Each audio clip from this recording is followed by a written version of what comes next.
Lors de la fête de retraite de mon père, il a attrapé le microphone et a dit « J'ai une fille dont je peux me vanter » et a tiré ma sœur sur scène. Toute la salle a applaudi. Quand je l'ai confronté, il a dit que j'étais dramatique. Je suis sorti et je n'ai jamais regardé en arrière. Je m'appelle Claire Harmon. J'ai 29 ans.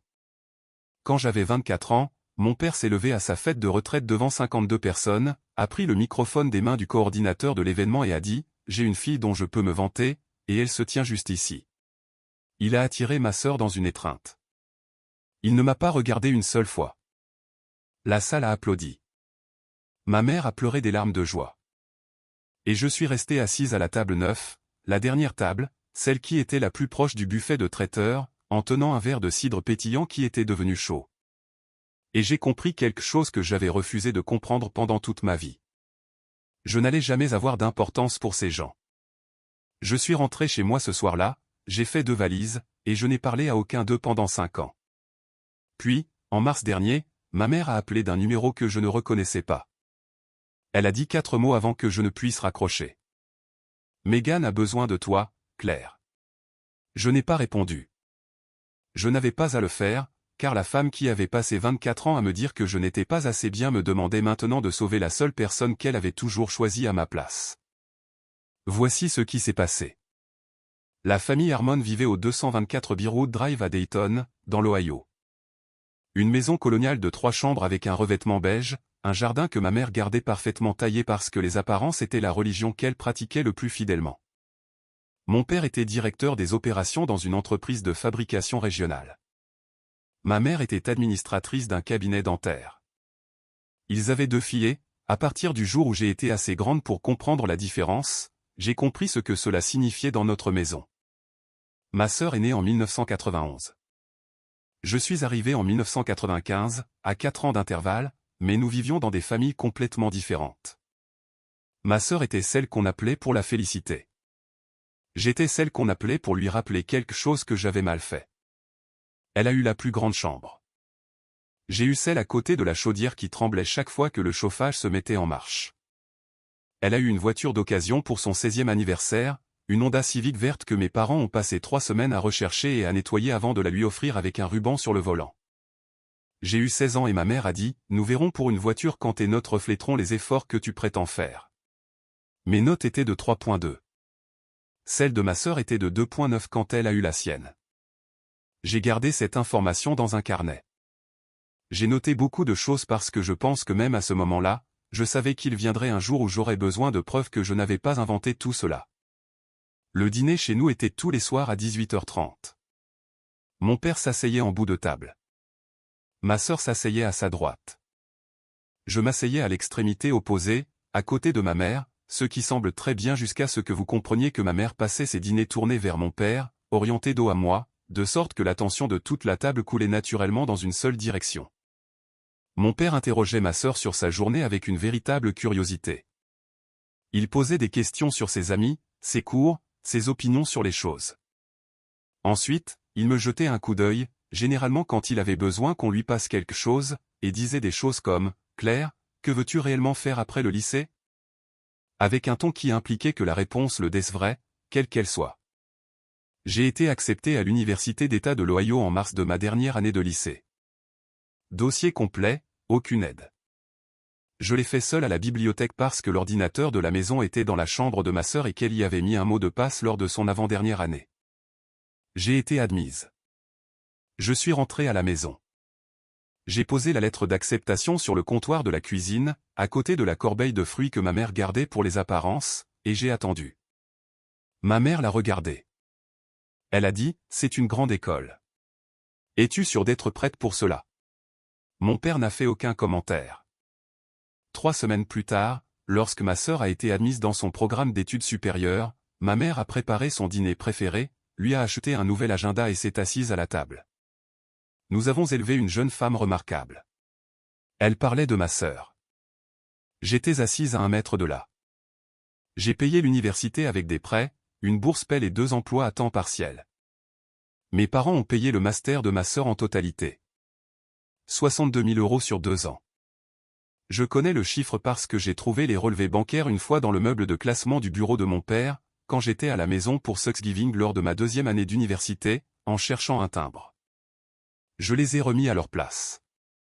Je n'ai rien dit. Je l'ai écrit dans mon carnet. C'est à l'université que j'ai commencé à devenir quelqu'un que je reconnaissais réellement. J'ai étudié les communications. Je me suis fait des amis qui ne m'évaluaient pas. J'ai eu un professeur, le Dr Weston, qui a lu mon premier long essai et a écrit dans la marge, c'est le genre de clarté que les gens passent des années à essayer de développer. Continuez à écrire. J. Et pleurer dans les toilettes du campus après cela, pas de tristesse, mais parce que c'était la première fois qu'une personne en position d'autorité regardait quelque chose que j'avais créé et disait que c'était bien, sans astérisque attaché. Je rentrais de moins en moins à la maison. Les vacances étaient gérables à petite dose. À Noël 2016, ma mère a passé 45 minutes pendant le dîner à décrire chaque détail du nouvel appartement de ma sœur à Columbus, les moulures au plafond, les briques apparentes, la proximité d'un marché de producteurs. Puis elle m'a regardé de l'autre côté de la table et a dit, « Tu es toujours dans les résidences universitaires, n'est-ce pas ?» J'avais 21 ans et elle me parlait comme on parle d'un étudiant de première année que l'on vient de rencontrer. J'ai répondu, « Oui. » Mon père a hoché la tête une fois et a rempli son verre de vin. J'ai obtenu mon diplôme en mai 2017. Personne n'est venu. Je ne les avais pas invités, et je veux être honnête sur la raison. Ce n'était pas parce que je ne les voulais pas là. C'était parce que j'avais passé 4 ans à me reconstruire en quelque chose qui semblait réel, et je ne leur faisais pas confiance pour ne pas le démanteler en un après-midi. J'ai d'abord regardé la cérémonie depuis le public, en aidant la famille d'une amie à trouver ses places. Et quand j'ai traversé cette scène, j'ai entendu mon ami Maya crier mon nom depuis la 3e rangée. C'était assez. Cela devait l'être. La fête de retraite a eu lieu en août 2019. Mon père travaillait dans la même entreprise depuis 31 ans, et ils lui ont organisé une fête de départ dans la salle de bal de l'hôtel Marriott, à la sortie de l'Interstate 75. 52 personnes. Je les ai comptées par habitude. De longues tables dressées avec des nappes blanches, un diaporama de photos de l'entreprise, un bar ouvert que les collègues de mon père utilisaient avec un enthousiasme considérable. J'ai conduit 2h30 depuis Cincinnati, où je travaillais comme rédactrice de contenu junior dans une agence de marketing. J'ai acheté une nouvelle robe, 58 € chez Ann Taylor. Je l'ai repassée la veille. Je suis arrivé à 18h15. Ma mère m'a accueilli à la porte comme elle aurait pu accueillir une voisine avec qui elle entretenait une relation polie mais pas particulièrement chaleureuse. Oh, bien. Tu es venu. Elle portait une robe bleue que je n'avais jamais vue. Elle était coiffée. Elle était magnifique. Elle a regardé au-delà de moi presque immédiatement pour faire un signe de la main à quelqu'un de l'autre côté de la pièce. J'ai trouvé ma table. La table 9, la table ronde près de la porte de la cuisine. Je me suis assise en face de 2 collègues de mon père que je n'avais jamais rencontrés et d'un couple qui a passé la majeure partie de la soirée à ne parler qu'entre eux. Ma sœur est arrivée à 18h40 avec son mari de l'époque, s'asseyant à la table 2, juste à côté de la table d'honneur. Mon père l'a vu entrer et son visage a changé, de la manière dont les visages changent quand quelque chose les ravit sincèrement. Il a traversé la pièce en 12 pas et l'a serré dans ses bras pendant un long moment. Il a regardé par-dessus son épaule et m'a vu. Il a hoché la tête. C'était tout. Juste un signe de tête comme si j'étais quelqu'un qui le reconnaissait vaguement d'un événement professionnel d'il y a des années. Les discours ont commencé à 19h30. Des collègues se sont levés et ont parlé du dévouement de mon père, de son sens de l'humour et de la fois où il a sauvé une échéance trimestrielle en restant jusqu'à 3h du matin. Ensuite, son superviseur lui a tendu le microphone pour un toast final. Mon père s'est levé. Il portait la cravate que ma sœur lui avait offerte pour Noël, la bleu marine avec le petit motif doré. Il a remercié son entreprise. Il a remercié ses collègues. Il a parlé de la maison sur Bearwood Drive et de ce que cela signifiait de rentrer chez lui pour retrouver sa famille. Et puis il a dit, j'ai une fille dont je peux me vanter, et elle se tient juste ici. Il a passé son bras autour de ma sœur qui s'était avancée pour se tenir à côté de lui. La salle a ri chaleureusement, de la manière dont les gens rient quand quelque chose est charmant et familier. Ma mère se tamponnait déjà les yeux. 2 des collègues de mon père à la table voisine ont commencé à applaudir. Ma sœur a secoué la tête et a dit, « Papa, arrête. » Mais elle souriait tout le temps. Elle ne m'a pas regardé. Elle savait où j'étais assise. Elle n'a pas regardé. Je suis resté très immobile. J'ai cette habitude, quand je suis submergé, de commencer à compter les objets dans la pièce pour donner à mon esprit quelque chose de mécanique à quoi s'accrocher. J'ai compté les dalles du plafond. 44. J'ai compté les lumières le long du mur du fond. 16. J'ai compté le nombre de personnes qui applaudissaient. 31. Mon père a terminé son toast. Ma mère l'a serré dans ses bras. Les gens ont levé leur verre. J'ai levé le mien aussi, parce que je ne savais pas quoi faire d'autre de mes mains. Et puis je l'ai reposé et j'ai regardé la nappe en me disant de respirer lentement. Après le toast, ma sœur m'a trouvé pendant le dessert. Elle a posé sa main sur mon épaule, s'est penchée et a dit « Eh, tu vas bien ?» Je l'ai regardée. « As-tu entendu ce qu'il a dit ?» Elle s'est redressée. « Tu sais comment il est, Claire. Il ne pense pas à mal. Il est juste excité. » J'ai répondu, il a dit à 50 personnes que je ne vaux pas la peine qu'on se vante de moi. Elle avait l'air mal à l'aise. Elle a regardé vers la table d'honneur. Elle a dit, ne gâche pas sa soirée, d'accord? Il a travaillé pendant 31 ans. Puis elle est retournée à la table 2. C'était le moment. Pas le toast lui-même, mais la réaction de ma sœur. Non pas parce que c'était singulièrement cruel, mais parce que c'était si habituel, si fluide. Le pivot pour s'éloigner de ma douleur et retourner à la protection du confort de la famille avait été répété tant de fois, sur tant d'années, qu'elle l'a fait sans même y penser. Et j'ai réalisé qu'elle n'allait jamais s'arrêter. Pas parce qu'elle était une mauvaise personne, mais parce qu'elle avait été formée, tout comme j'avais été formé, juste dans un but différent. Je suis allé chercher mes parents après que les assiettes à dessert ont été débarrassées. Mon père prenait des photos avec ses collègues près du diaporama. J'ai attendu. Quand il y a eu un moment de répit, je me suis avancé et j'ai dit, je vais y aller. Mon père m'a regardé, déjà? Il est à peine 21 heures. J'ai répondu, oui, long trajet. Il a dit, d'accord, sois prudente. Et il s'est tourné vers son collègue. Ma mère était à proximité. Elle a dit, envoie-moi un message quand tu seras rentré. C'était tout. Aucune reconnaissance de ce qui avait été dit. Aucune excuse, pas même la conscience que quelque chose s'était produit et qui pourrait en nécessiter une. J'ai conduit jusqu'à Cincinnati sur l'Interstate 75 Sud, 2h22, et j'ai appelé mon amie Denise en route pour tout lui raconter. Elle a écouté. À la fin, elle a demandé, « Que vas-tu faire ?» J'ai répondu, « Je ne sais pas encore. » Mais je savais, en fait, je le savais depuis que j'étais assise à la table 9 en comptant les dalles du plafond. Je n'étais simplement pas encore prête à le dire à voix haute. 3 jours après la fête, j'ai changé de numéro de téléphone. Je n'ai pas envoyé le nouveau à mes parents ou à ma sœur. J'ai mis à jour mon adresse auprès de mon employeur et de ma banque, et auprès de personnes de ma famille.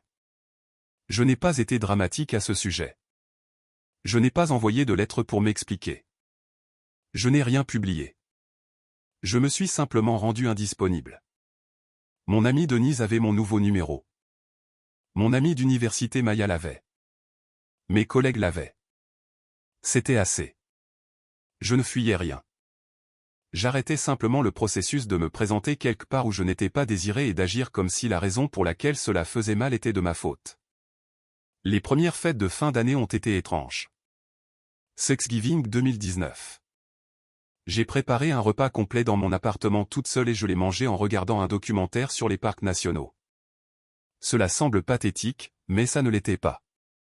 En fait, c'était le premier Thanksgiving dans mes souvenirs où personne ne regardait au-delà de moi pendant que je parlais, où personne ne faisait de commentaires sur mon choix de carrière, mon appartement ou mon statut relationnel. J'ai lavé la vaisselle dans ma propre cuisine et j'ai pensé, c'est donc à cela que ressemble la paix. Je ne l'avais pas reconnu auparavant parce qu'on ne m'avait jamais permis d'en avoir assez pour en apprendre la forme. Noël. Je suis allé dans la famille de Denise à Columbus. Sa mère m'a nourri jusqu'à ce que je ne puisse plus bouger. Et son jeune frère m'a battu à 3 parties consécutives d'un jeu de cartes. Et personne, à aucun moment, ne m'a demandé pourquoi je n'étais pas avec ma propre famille ou ne m'a fait me sentir comme une intruse d'être là. J'ai pleuré dans la salle de bain des invités avant de me coucher. Silencieusement, juste quelques minutes, pas de tristesse, de gratitude surtout, et peut-être de chagrin parce qu'il y a quelque chose, quand on a ce dont on a toujours eu besoin, qui fait ressentir l'absence de cette chose encore plus vivement. J'ai construit une vie. C'est la seule façon dont je sais la décrire. Non pas que j'en ai vécu une, mais que j'en ai activement construit une à partir de matériaux que j'ai rassemblés moi-même. J'ai été promu stratège de contenu principal en janvier 2020. J'ai déménagé dans un meilleur appartement dans le quartier de Hyde Park à Cincinnati. 900 pieds carrés, au 2e étage, des fenêtres orientées vers l'est pour que les matins soient lumineux. J'ai commencé une thérapie avec une femme nommée Dr Pierce, qui avait un bureau au-dessus d'un café sur l'avenue Erie. Et qui m'a demandé lors de notre 3e séance, à quand remonte la dernière fois que quelqu'un de votre famille vous a fait vous sentir vu? J'y ai réfléchi pendant un long moment. J'ai répondu, je ne m'en souviens pas. Elle a noté quelque chose. Elle a dit, commençons par là. J'ai fréquenté quelqu'un pendant 8 mois en 2021. Il s'appelait Owen. Il était gentil, sincèrement gentil, le genre de personne qui se souvenait des petites choses que vous mentionniez et posait des questions à leur sujet plus tard. Il a dit un jour, après que j'ai détourné un compliment pour la 3e fois dans une même conversation, « Pourquoi fais-tu toujours ça? Pourquoi te rends-tu plus petite quand quelqu'un essaie de te voir ?» Je n'avais pas de réponse claire. Il n'avait pas tort. Et nous avons fini par rompre. Pas à cause de ça, mais parce que j'étais toujours plus engagé dans le travail de guérison que dans le risque d'être connu par quelqu'un de nouveau. Et il méritait quelqu'un qui pouvait se présenter plus pleinement que ce dont j'étais capable à l'époque. Nous avons rompu en bons termes. Nous échangions encore des messages au moment des fêtes en 2022. J'ai obtenu mes propres comptes clients et une augmentation de 15%. J'ai pris l'habitude de courir, chose que je n'avais jamais faite auparavant, et j'ai couru ma première course de 5 km en octobre, la terminant en moins de 32 minutes. J'ai la médaille de finisseur sur le miroir de ma salle de bain. Je la regarde tous les matins. Mon groupe d'amis a évolué et s'est stabilisé en quelque chose de réel. Denise, Maya, une femme de mon club de course nommée Patricia, qui apportait des tamales faits maison à chaque rassemblement et qui a conduit 40 minutes un jeudi soir simplement parce que je lui avais écrit que je passais une semaine difficile. J'apprenais ce que signifiait réellement la famille, et cela n'avait presque rien à voir avec la biologie. Ma tante, la jeune sœur de ma mère, m'a retrouvé à l'automne 2022. Elle a envoyé un message à mon adresse électronique professionnelle, qu'elle avait trouvée sur le site internet de mon entreprise. Elle a dit qu'elle ne me contactait pas au nom de mes parents. Elle a dit qu'elle pensait à moi depuis la fête de retraite, et qu'elle était désolée de n'avoir rien dit à l'époque. Elle a dit qu'elle avait observé ce qui s'était passé pendant toute mon enfance et qu'elle avait honte de ne jamais avoir pris la parole. Elle ne m'a pas demandé de me réconcilier avec qui que ce soit. Elle voulait juste que je sache qu'elle l'avait vu, que c'était réel et que je n'avais pas eu tort. J'ai lu ce message 6 fois. J'ai répondu 2 jours plus tard. Nous avons commencé à nous téléphoner toutes les quelques semaines. Elle est devenue l'une des choses les plus stables de ma vie. C'est ma tante qui m'a appelé la 2e fois au début du mois de mars de l'année dernière. Elle a dit qu'elle voulait que je l'apprenne de quelqu'un qui m'aimait avant de l'entendre de quelqu'un d'autre. Elle m'a dit que le mariage de ma sœur avait pris fin 8 mois auparavant, que ma sœur avait perdu son emploi dans le cabinet de conseil où elle travaillait depuis 6 ans, qu'elle luttait vraiment, et que mes parents avaient géré la situation de la manière dont ils géraient tout. En contrôlant le récit, en le gardant secret, en s'assurant que personne en dehors du cercle immédiat ne sache que quelque chose n'allait pas. Elle m'a dit que ma mère disait à la famille élargie depuis des années que j'avais coupé les ponts avec toute la famille sans explication, que je traversais une épreuve, que c'était une phase et qu'il me laissait de l'espace. Elle avait présenté mon absence comme de l'instabilité de ma part, et non comme une conséquence de ce qu'ils avaient fait. Je suis resté avec cette information pendant un long moment après avoir raccroché. Ma mère a appelé la semaine suivante. Nouveau numéro, mais ma tante m'avait prévenu que cela arriverait. J'ai répondu. Ma mère avait l'air plus âgée, plus épuisée, une partie de la certitude avait disparu de sa voix d'une manière qui m'a fait ressentir des choses compliquées. Elle a dit qu'elle savait que je ne voulais probablement pas avoir de ses nouvelles. Elle a dit qu'elle appelait parce que ma sœur avait besoin d'aide et ne l'acceptait pas de leur part. Elle a dit, je sais que les choses n'ont pas été correctes entre nous. Je sais que c'était ce qui se rapprochait le plus d'une reconnaissance, et cela ne contenait toujours aucune excuse. J'ai dit que j'avais besoin de quelques jours pour réfléchir. Elle a dit, d'accord. C'était tout l'appel. J'ai appelé le docteur Pierce cet après-midi-là. Je lui ai tout raconté. Elle m'a demandé, qu'est-ce que cela signifierait pour vous d'y aller? J'ai répondu que cela signifierait que j'étais assez forte pour ne pas avoir besoin que cela signifie autre chose. Que je pourrais entrer dans cette situation et me tenir debout sans exiger qu'il me voie enfin pour que je puisse aller bien. Elle m'a demandé si je croyais que c'était vrai. J'ai répondu que je pensais être assez proche de le découvrir. J'ai envoyé un message à ma mère 7 jours plus tard. Je lui ai dit que je viendrais. Je lui ai dit que ce n'était ni pour elle ni pour mon père. Je lui ai dit que j'avais des conditions et je les ai énumérées par écrit parce que j'avais appris que les accords verbaux dans cette famille avaient tendance à être révisés par la suite. Je ne passerai pas la nuit. Je parlerai d'abord à ma sœur, seule. Je ne jouerai pas le bonheur ni ne ferai semblant que les 5 dernières années ne s'étaient pas produites.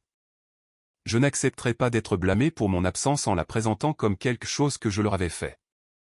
J'ai appuyé sur envoyer. Elle a répondu dans les 4 minutes. Merci. Viens, s'il te plaît. J'ai conduit de Cincinnati à Dayton un samedi après-midi, 54 000, exactement 1 heure sur l'Interstate 75 Nord. J'avais parcouru cette route des centaines de fois dans ma vie, et elle ne m'avait jamais semblé neutre. Passé la sortie du centre commercial où ma mère emmenait ma sœur pour les achats de la rentrée scolaire pendant que je restais à la maison avec mon père, qui passait ses après-midi à regarder le golf et à répondre à mes questions par des monosyllabes. Passer le château d'eau que je fixais à chaque retour de l'université, en calculant combien d'heures je devais encore passer dans cette maison avant de pouvoir repartir. La maison sur Bearwood Drive avait exactement la même apparence. Le jardin de ma mère était toujours entretenu avec cette même netteté rigide. Le camion de mon père était dans l'allée. Il y avait une deuxième voiture que je ne reconnaissais pas, plus ancienne, avec un des panneaux de pare-chocs arrière légèrement cabossés, garé dans la rue devant la maison. Je suis resté dans ma voiture pendant 4 minutes. J'ai regardé la fenêtre de devant. J'ai envoyé un message à ma tante, je suis là. Elle a répondu par un seul mot, fier. Ma mère a ouvert la porte avant que je ne l'atteigne. Elle m'a regardé avec quelque chose sur son visage que je n'avais jamais vu auparavant. Quelque chose de plus proche du soulagement que je ne l'avais prévu, et quelque chose d'autre en dessous que j'ai reconnu comme de la culpabilité portée juste à la surface, pas encore assez profonde pour être réelle. Je ne l'ai pas prise dans mes bras. Elle a brièvement tendu la main vers moi et j'ai fait un pas de côté. Pas de manière dramatique, juste pour que ce soit clair. Elle a hoché la tête.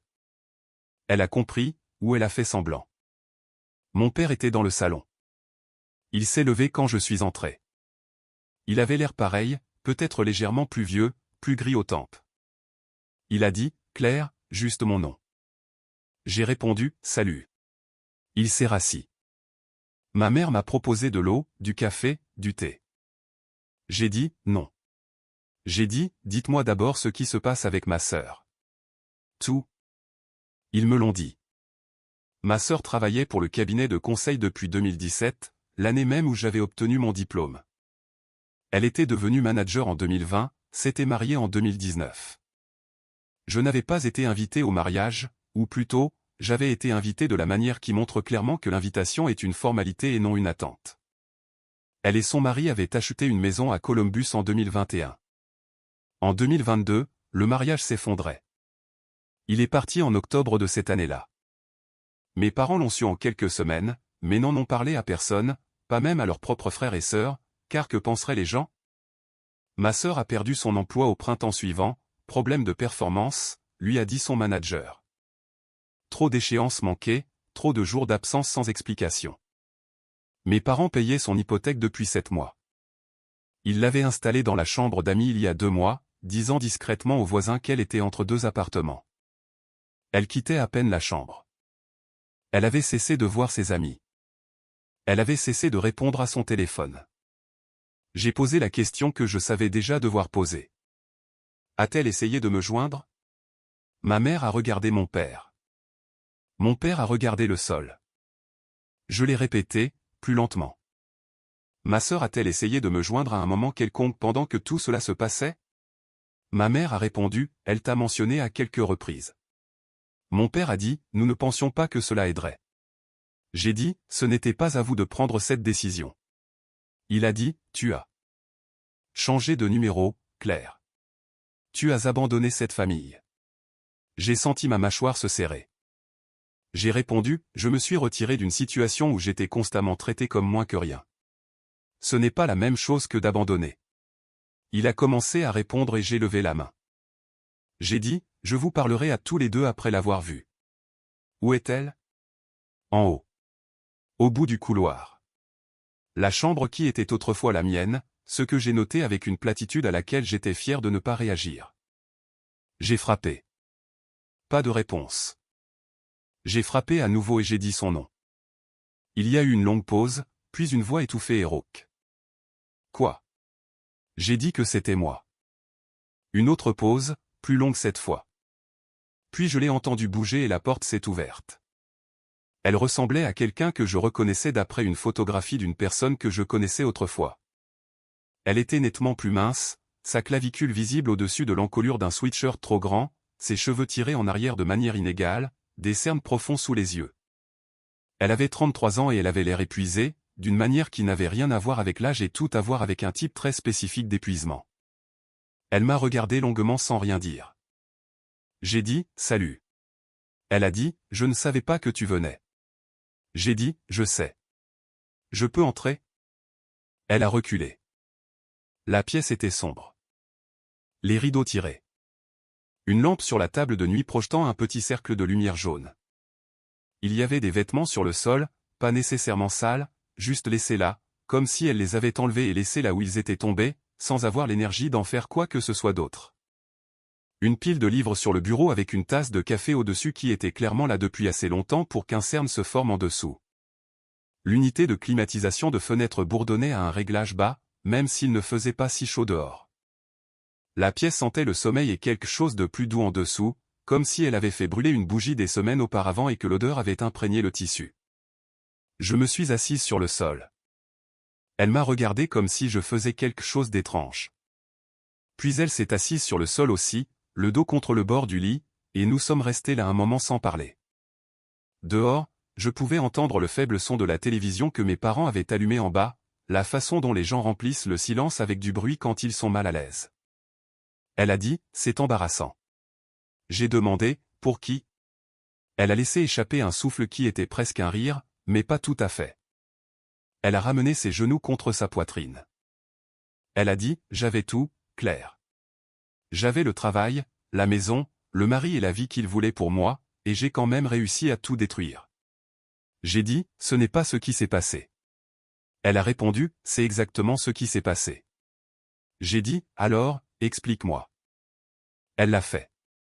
Elle a longuement parlé du mariage, de la façon dont il se fissurait depuis des années avant de se briser, de la façon dont elle avait été si concentrée sur l'accomplissement de la vie qu'on attendait d'elle qu'elle ne s'était jamais arrêtée pour se demander si c'était la vie qu'elle voulait. Vraiment, du travail, de la pression qu'elle portait depuis qu'elle était en âge de comprendre ce que l'on attendait de la fille de notre famille qui avait été désignée comme celle qui valait quelque chose. Elle a dit, as-tu une idée de ce que c'est que d'être celle qu'ils ont choisie? Tu penses que c'est un cadeau, mais ce n'en est pas un. C'est un travail. Tu passes toute ta vie à attendre d'être licencié. J'ai dit, je sais. Elle m'a regardé. Elle a commencé à pleurer, doucement d'abord, puis plus fort. Elle ne s'est pas couvert le visage. Elle s'est simplement laissée aller. Je n'ai pas tendu la main vers elle. Je l'ai laissée faire. Au bout d'un moment, elle a dit, j'ai essayé de t'appeler il y a 2 ans. Ton numéro ne fonctionnait pas. Je lui ai dit que je l'avais changé. Elle a dit, ils ne m'ont pas donné le nouveau. J'ai dit que je savais. Je lui ai dit que je ne l'avais découvert que récemment.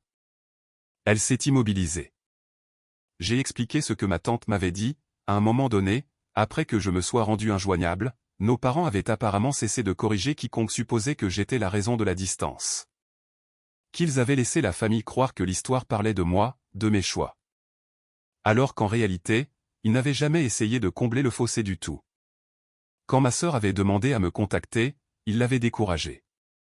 Ils n'avaient pas voulu qu'elle tende la main vers moi parce qu'ils n'avaient jamais cessé de me considérer comme la chose qui n'avait pas de valeur, et les choses de valeur ne devraient pas avoir besoin de la chose qui n'en a pas.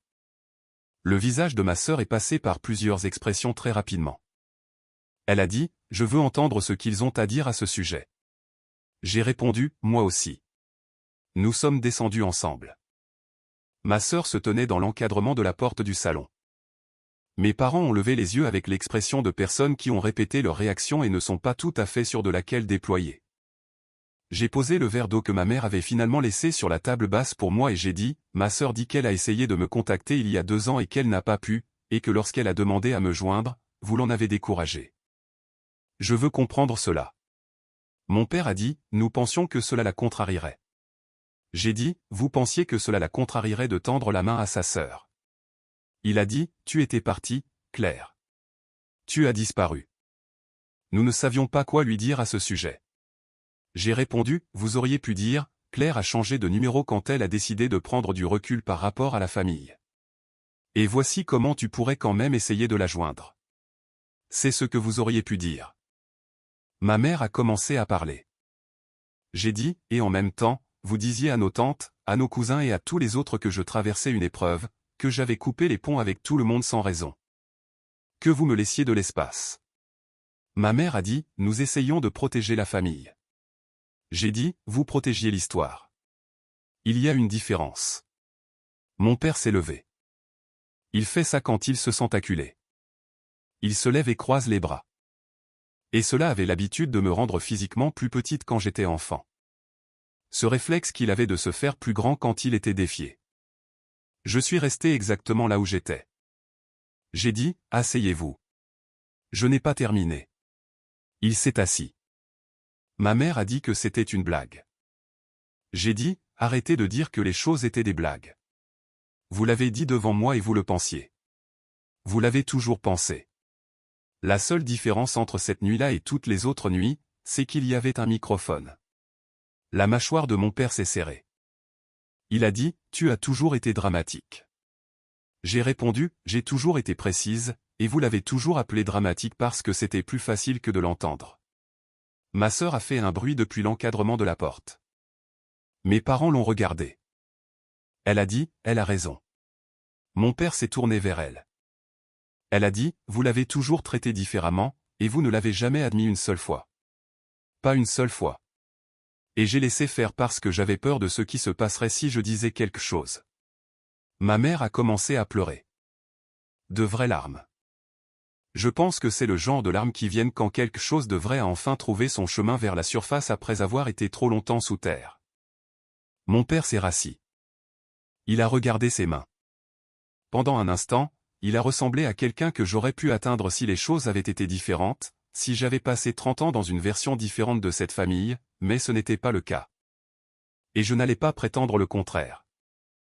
J'ai dit, voici ce que j'ai besoin de dire, et ensuite je vous dirai ce qui se passera. Je n'ai besoin de rien de votre part. Je n'ai eu besoin de rien de votre part depuis des années. J'ai construit une vie dont vous ne savez rien, et c'est une belle vie. Et je l'ai fait sans aucun de vous deux. Et je ne dis pas cela pour vous blesser.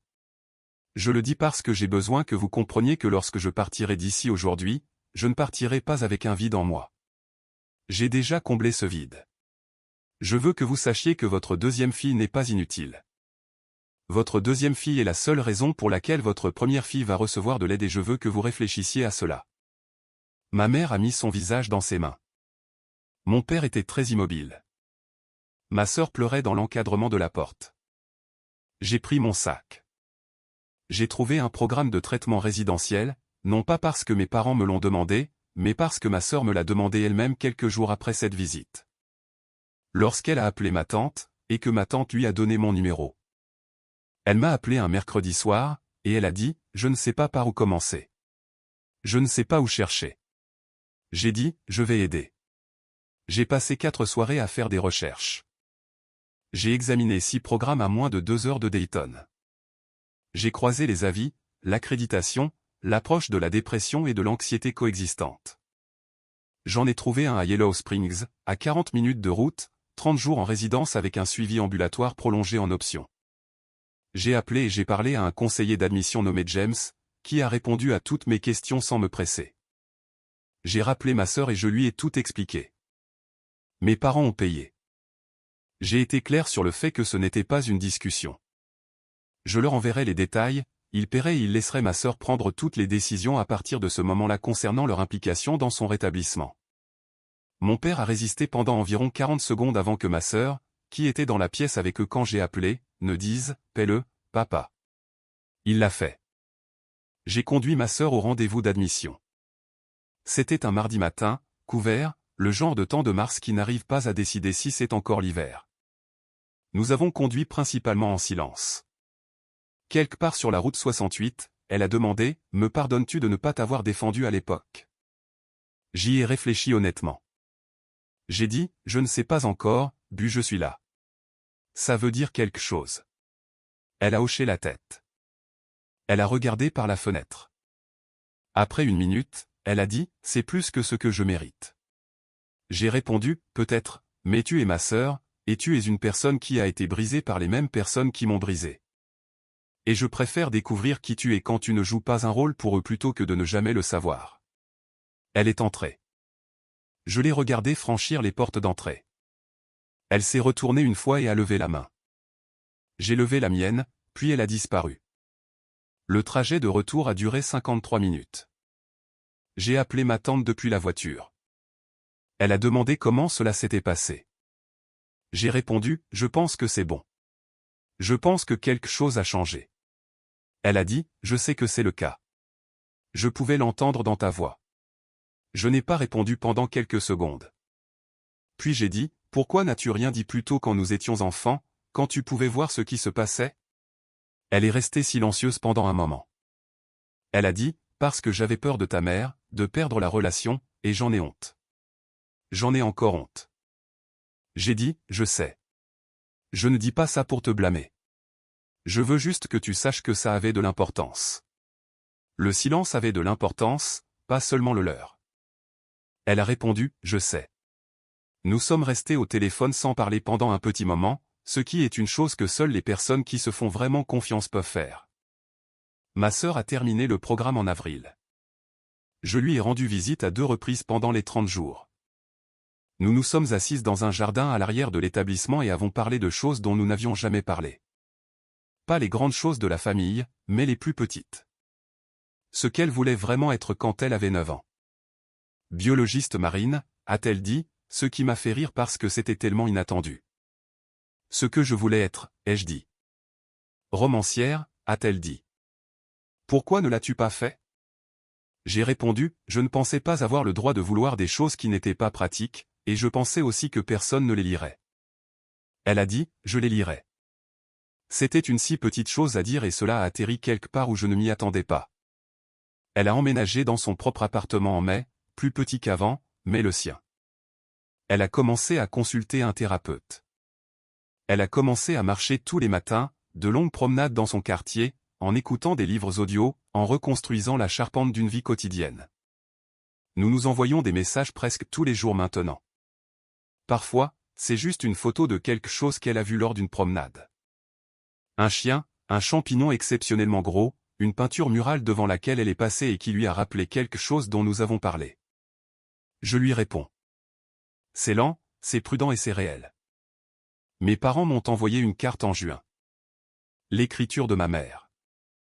Elle disait, nous savons que nous avons beaucoup à rattraper. Nous comprenons si c'est tout ce que tu peux donner pour le moment. Nous sommes reconnaissants.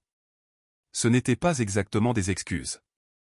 C'était ce qui s'en rapprochait le plus. Je l'ai mise dans le tiroir de mon bureau. Je n'ai pas répondu. Je n'ai pas encore décidé à quoi je veux que cela ressemble ou si je veux quoi que ce soit. Mon thérapeute dit qu'il n'y a pas de date limite. J'essaie de le croire. Ce que je sais, c'est ceci. J'ai conduit jusqu'à Dayton et j'en suis revenu, et je ne me suis pas perdu. Je me suis assise dans la maison où j'ai appris à me rendre invisible, j'ai pris de la place, j'ai dit des choses vraies clairement, je n'ai pas demandé la permission et je ne me suis pas effondré. J'ai aidé ma sœur, non pas parce que je lui devais quelque chose, non pas parce que mes parents méritaient ce sauvetage, non pas parce que le pardon l'exigeait. Je l'ai aidée parce que c'était une personne en souffrance qui avait besoin que quelqu'un se présente, et j'avais enfin assez à donner. Voilà à quoi ressemblent 5 années passées à construire quelque chose de réel. Quand on le met à l'épreuve, ça tient. Je m'appelle Claire Harmon. J'ai 29 ans. Je suis une stratège de contenu principale, une coureuse, une personne qui sait cuisiner un vrai repas, Rester assise en silence et laisser les autres avoir tort sans avoir besoin qu'ils le retirent avant de pouvoir respirer. Je suis la nièce de ma tante et la meilleure amie de Denise, et la personne que Patricia appelle quand elle a besoin de quelqu'un d'honnête. Je deviens lentement et prudemment la sœur de ma sœur, à nouveau, un genre différent, meilleure que celle que nous n'avons jamais vraiment eu l'occasion d'être. Je ne suis pas la dramatique. Je ne suis pas la difficile. Je ne suis pas ce qui a été dit dans un microphone lors d'une fête de retraite en 2019. Je ne l'ai jamais été. Et si vous êtes assis quelque part dans votre propre vie à une table neuve, tenant quelque chose de chaud qui était censé être une célébration, comptant les dalles du plafond juste pour éviter de vous effondrer, je veux que vous sachiez que les dalles du plafond ne sont pas votre vie. La table n'est pas votre valeur. Et les personnes qui vous ont assigné votre place n'ont pas le dernier mot sur qui vous êtes. Ils ne l'ont tout simplement pas.